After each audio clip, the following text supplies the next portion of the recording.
Zehra ya Zehra, Zehra ya Zehra, Zehra ya Zehra, Zehra ya Zehra.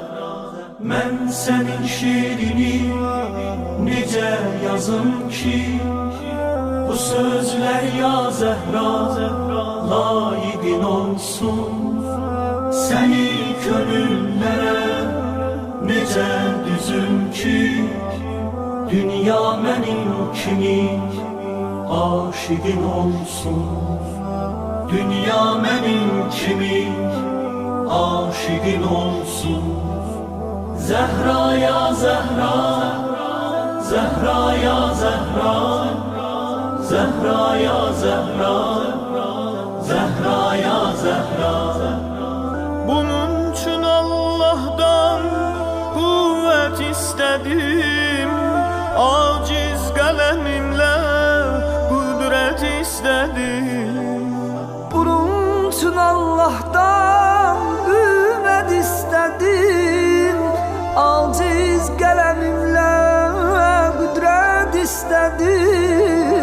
O gün cemalından suret istedim, könlüm yanılmasın, sadikin olsun. Könlüm yanılmasın, sadikin olsun. Ben senin şiirini nice yazım ki, bu sözler ya Zehra layıkın olsun. Seni gönüllere nice düzüm ki, dünya benim kimi aşıkın olsun. Dünya benim kimi aşıkın olsun.